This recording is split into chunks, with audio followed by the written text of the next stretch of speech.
Hello, I'm Jody Wolf, and you're watching Expoz. It is December 4, 2017 at 11:02 p.m. Birmingham. I've got three Donald Trump topics here. One of them, I am very, very happy to say what I'm going to. Go back, and if you recall, I had 2.5 years of a personal nightmare that I couldn't stand what Obama was doing. He went to 9 states in the West, from Montana to Arizona, if you recall, and took 1 million+ acres from each state and made it off limits to you and I. And these are federal parks or federal landmarks. But yet, you can no longer go visit it. You can't even walk most of it. To drive it, they'll take you and your car and put them in jail. That's all changed. And this today was just the process that it's just starting the ball to roll. Let me tell you about it. And I love it. I absolutely love it. So Donald Trump announced Monday that his administration will roll back federal protection on 2 million acres of land and 2 national monuments in Utah. This is one state now. The Bears Ears Monument, which was designated by Obama in one of his last acts in office. Wasn't his last act, but because I jumped on it for 2.5 years. Stands to lose 1.1 million acres, or 85% of its land area. And the Grand Staircase, Enchilada or La Enchilada monument will be reduced by 800,000 acres, or 45%. The rollback is the first step to opening these lands to more development in agriculture. Now, development, we're talking about neighborhoods, you're talking about oil wells and fracking, you're talking about coal mining, you're talking about the resources that we have in the ground that we can get out to make this country very, very wealthy and get us out of debt. But it was Obama who tried to shut it down. And Hillary Clinton, it appalled her. And for someone to think that they're going to even get a job back in West Virginia. Remember her? She's, oh no, I'm shutting all you coal miners down. You're not going to mine coal anymore. Well, this was the standard for the Obama, and she's continuing that trend, or would have. But I'll say this in closing on this particular one. Clintons are going away. Whether they go away, we don't see them. They're going away. They're leaving the minds of the American people. They'll never be in public office anywhere again. They may be in somebody's background, but they'll never be in the forefront of anything in this country. That's one. And Trump will continue to move along and open up additional lands as time goes. Keep in mind, this is just one state, 2 million acres. And that's just the start.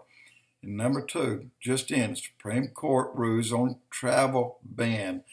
Remember, all the stink, all the left jumped up and just absolutely pissed them off that Trump wanted to have a travel ban from certain Islamic nations. Well, in a sweeping 7-2 decision, the Supreme Court has permitted a full enforcement of the Trump travel ban. Now, besides handling the administration's decisive legal victory, the judges declared policy could take full effect immediately. The travel ban applies to 6 majority Muslim countries: Syria, Chad, Iran, Libya, Somalia, and Yemen. Keep in mind, Libya is a training ground for the terrorist groups. That's what Gaddafi did. And I believe if Hillary would tell the truth, she put money in that place to have her own group trained.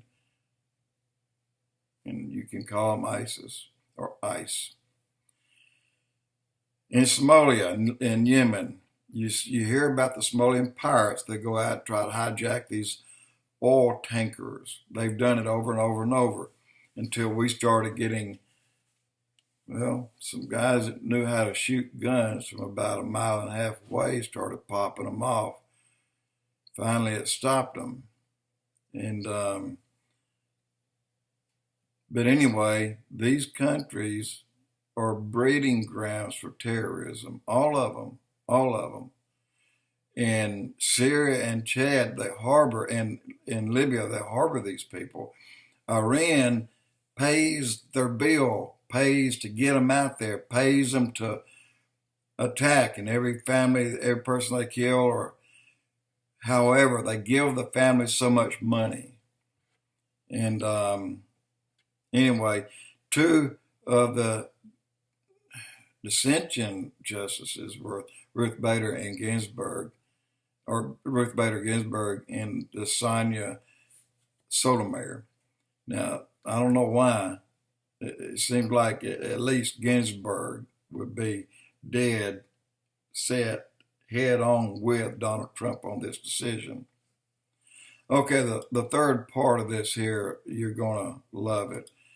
Now, keep in mind, I did a blog the other day talking about the gentleman that murdered a mayor and another man, and I'm drawing the blank of the man's name. His last name is Harvey Milk. In California in 1978, and then 1983 or 4, he killed himself. But he was a supervisor. He quit his job, went back in, tried to get his job 3 weeks later.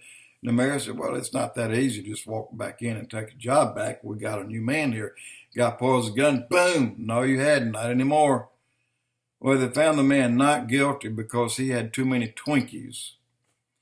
So I did a blog, and part of that blog said the liberals cannot come up with anything to talk about if they go as far as saying Trump has 2 scoops of ice cream with his meal.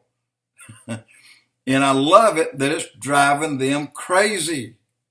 It's driving them up the wall, and I love every second of it. Now, here's a new one. It says HuffPost. Whether it's Huffington Post, I don't but it's on the Yahoo News. Donald Trump's typical McDonald's dinner order is a calorific nightmare. It's no secret that President Trump loves fast food, but yet these people are going crazy. I want to say this in closing here. Guys, all you guys that are tackling Trump and taking on him and his fast food, let me tell you what else he does. He takes cappuccino, the good, sweet cappuccino, tastes like a warm milkshake. And he puts 2 extra French creamers in it and 2 more additional sugars in it. How about that? Now go use that information, go to California, stir up some problems, because you will be protected, because Trump made you do it. You idiots. Jody Wolf Expoz.